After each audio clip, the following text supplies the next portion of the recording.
Subscribe now and press the bell icon. Never miss an update.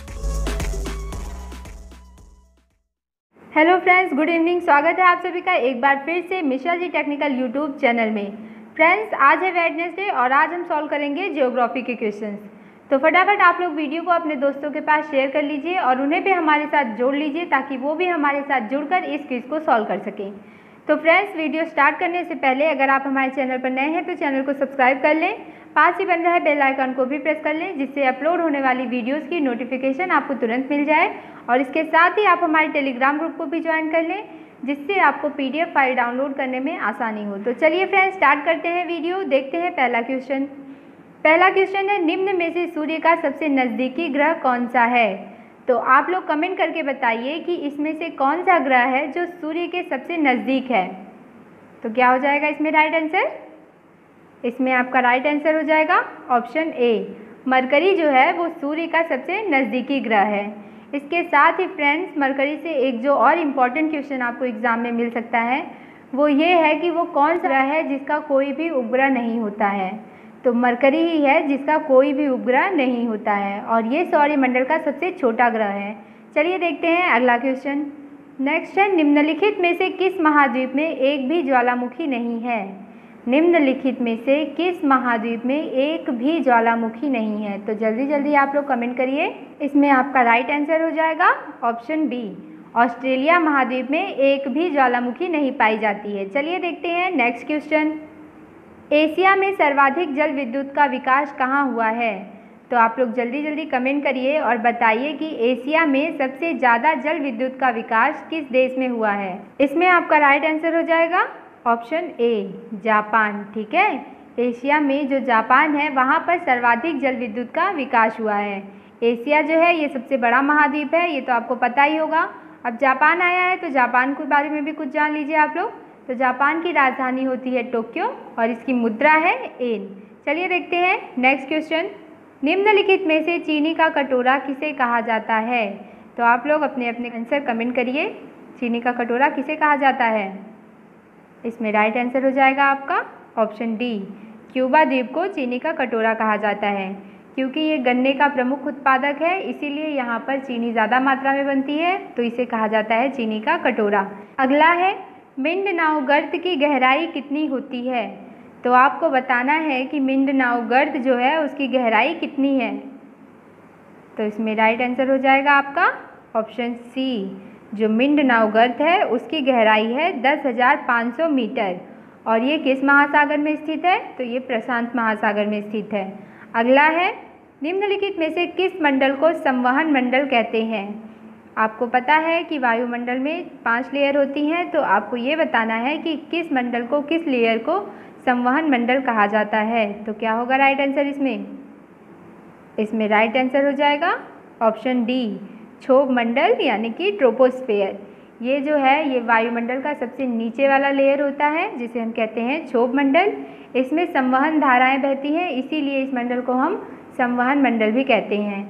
इसके साथ ही friends, इसे अधोमंडल भी कहा जाता है। हो सकता है आपको एग्जाम में पूछ ले कि किस मंडल को अधोमंडल कहते हैं। तो जो हमारा क्षोभ मंडल है इसे संवहन मंडल और अधोमंडल ये भी कहा जाता है। चलिए देखते हैं नेक्स्ट क्वेश्चन। निम्न में से एशिया का पेरिस किसे कहा जाता है? एशिया का पेरिस किसे कहा जाता है? तो क्या होगा राइट आंसर इसमें? एशिया का पेरिस कहा जाता है थाईलैंड को। आपका ऑप्शन बी सही होगा। ठीक है, अब ऑप्शन देख लीजिए आप लोग। तो ब्रिटेन को कहा जाता है land of setting sun, Paris को कहा जाता है विश्व की जन्नत और वियना को कहा जाता है स्मारकों की नगरी। नेक्स्ट है, श्रीलंका के बाद भारत का दूसरा निकटतम समुद्री पड़ोसी देश कौन सा है? तो क्या होगा इसमें राइट आंसर? जल्दी जल्दी बताइए आप लोग। इसमें राइट आंसर हो जाएगा आपका ऑप्शन ए, इंडोनेशिया। इंडोनेशिया जो है वो श्रीलंका के बाद भारत का दूसरा निकटतम समुद्री पड़ोसी देश है। अब इंडोनेशिया की राजधानी क्या होती है? तो इंडोनेशिया की राजधानी है जकार्ता। चलिए देखते हैं अगला क्वेश्चन। नेक्स्ट है, बेसाल चट्टानों के टूटने फूटने से किसका निर्माण होता है? जो बेसाल चट्टानें हैं जब वो टूटती हैं तो उससे किस मिट्टी का निर्माण होता है? जल्दी जल्दी कमेंट करिए आप लोग। इसमें आपका राइट आंसर हो जाएगा ऑप्शन सी, काली मिट्टी। बेसाल चट्टानों के टूटने से काली मिट्टी का निर्माण होता है। और इसके साथ ही जो काली मिट्टी होती है उसमें आयरन, चूना, एल्यूमिनियम और मैग्नीशियम तत्व की प्रधानता होती है। ये क्वेश्चन एग्जाम में पूछा जा चुका है, इसलिए मैं आपको यहाँ पर बता रही हूँ कि काली मिट्टी में आयरन, चूना, एल्यूमिनियम और मैग्नीशियम तत्व की प्रधानता होती है और इसे रेगुर मिट्टी भी कहते हैं। ये भी आप लोग याद रखिएगा। चलिए देखते हैं नेक्स्ट क्वेश्चन। निम्नलिखित में से सुपारी का सबसे बड़ा उत्पादक राज्य कौन सा है? आपको कमेंट करके बताना है कि ये जो 4 ऑप्शन दिए गए हैं इसमें से सुपारी का सबसे बड़ा उत्पादक राज्य कौन सा है। तो इसमें राइट आंसर हो जाएगा ऑप्शन डी, कर्नाटक राज्य में सबसे अधिक मात्रा में सुपारी का उत्पादन होता है। ये जितनी भी सुपारी है उसका लगभग 40% उत्पादन जो है वो कर्नाटक राज्य में होता है। नेक्स्ट क्वेश्चन देखते हैं। निम्न में से किसे भारत के सूती वस्त्रों की राजधानी के उपनाम से जाना जाता है? 4 ऑप्शन दिए गए हैं और पूछा गया है कि इनमें से किसे भारत के सूती वस्त्रों की राजधानी के उपनाम से जाना जाता है। तो क्या होगा इसमें राइट आंसर? इसमें राइट आंसर हो जाएगा ऑप्शन ए, मुंबई। अगला है, निम्नलिखित में से भारत के पूर्वी रेल मंडल का मुख्यालय कहाँ पर है? आपको कमेंट करके बताना है कि भारत के पूर्वी रेल मंडल का मुख्यालय कहाँ पर स्थित है। तो इसमें आपका राइट आंसर हो जाएगा ऑप्शन ए, कोलकाता में। ठीक है, पूर्वी रेल मंडल का मुख्यालय स्थित है कोलकाता में। अब ऑप्शन देख लीजिए। तो गोरखपुर में स्थित है पूर्वोत्तर रेलवे का मुख्यालय और सिकंदराबाद में स्थित है दक्षिण मध्य रेलवे का मुख्यालय और बिलासपुर में स्थित है दक्षिण पूर्व मध्य रेलवे का मुख्यालय। फ्रेंड्स, ये जो डेली जीके जीएस टेस्ट की वीडियो आप लोग के लिए चलाई जाती है ये बहुत ही इम्पॉर्टेंट है, क्योंकि कोई भी स्टूडेंट अगर पढ़ाई कर रहा है तो उसके लिए बहुत ही ज़रूरी होता है कि पढ़ी हुई चीज़ों को रिवाइज़ करे वो। अगर आप रिवाइज़ नहीं कर पा रहे हैं तो आप इस वीडियो से जुड़े हैं तो आपका सारा रिवीजन अपने आप हो जाएगा, क्योंकि इसमें हम लोग डेली नए नए सब्जेक्ट को इंक्लूड करते हैं, नए नए सब्जेक्ट के क्वेश्चन लाते हैं और इसमें वही सारे क्वेश्चन लाए जाते हैं जो या तो आपके एग्ज़ाम में पूछे जा चुके हों या फिर तो उसमें कुछ ऐसी बात हो कि हो सकता है वो आपके एग्ज़ाम में पूछ लिया जाए। इस बात को ध्यान में रख के इम्पॉर्टेंट क्वेश्चन ही इसमें इंक्लूड किए जाते हैं। तो फ्रेंड्स, आप लोग इस वीडियो को डेली वॉच किया करिए अगर आप स्टूडेंट हैं और अगर आप मन लगाकर पढ़ाई कर रहे हैं।